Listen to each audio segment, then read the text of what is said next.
Oral cancer విషయానికి వస్తే వరల్డ్లో 1/3 బర్డెన్ మొత్తం భారత్లోనే ఉంది. 1/3 of world cases from India. అంటే మరి ఇప్పుడు గవర్నమెంట్ ఏం చేయాలి యాక్చువల్గా? మరి దీనికి ఏమైనా పరిష్కారం ఉందా? ఎందుకంటే గంటకు ఆల్మోస్ట్ ఒక 5 మంది చనిపోతున్నారు ఓన్లీ ఓరల్ క్యాన్సర్ వల్ల. సో మంచి ప్రశ్న వేశారండి. ప్రపంచంలో ఎక్కడ పొగాకు తినడం కానీ నమలడం కానీ జరగదండి. ఓన్లీ భారతదేశంలోనే జరుగుతుంది. అది చూస్తూ గవర్నమెంట్ ఊరుకోవడము చాలా బాధాకరంగా ఉంది. So we have done so many programmes, we have represented to the government. Tobacco ఒకటే కాదండి, ఇప్పుడు ఈ పాన్ మసాలాలు పెద్ద పెద్ద హీరోస్ కూడా ప్రమోట్ చేస్తున్నారు. ఆ పాన్ మసాలాలు కూడా దీస్ ఆర్ ఆల్ కెమికల్స్. నువ్వు ఏ పాన్ మసాలా, ఇప్పుడు ఇంటర్నేషనల్ ఏజెన్సీస్ వచ్చి మన భారతదేశంలో 500 పాన్ మసాలాస్ టెస్ట్ చేశారండి. And they have clearly mention that all pan masalas are carcinogenic.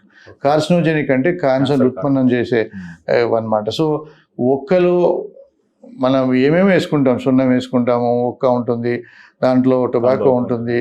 So tobacco is one constituent of the entire pan, but there so many other ingredients దాంట్లో. అన్ని ingredients తోటి కూడా మనం మ్యూకోజా డ్యామేజ్ అయిపోయి నోట్లో మామూలుగా లాలాజలం వచ్చి లాలాజలం నిండిపోయి తర్వాత ఎర్లీ క్యాన్సర్ చేంజెస్ వచ్చి తర్వాత క్యాన్సర్ రావడం చూస్తున్నాం. సో ఇవి తెలిసి చిన్న వయసులో స్టార్ట్ చేసే పిల్లలు, ముఖ్యమైన ఏజ్ అంటాం మనం 30 to 40 years, ఆ టైంలో ఈ క్యాన్సర్ డెవలప్ అయ్యి చనిపోవడం ఎంత దుర్భరం అండి. సో ఈ ఓరల్ క్యాన్సర్స్ అనేవి చిన్న వయసులో స్టార్ట్ చేసి పిల్లలు 15-16 yearsలో స్టార్ట్ చేసి 30 yearsలోనే వాళ్ళ క్యాన్సర్ వచ్చి క్యూరబుల్ స్టేజ్లో కాకుండా అడ్వాన్స్ స్టేజ్లో రావడంతో చాలామంది చనిపోవడం చూస్తున్నాం.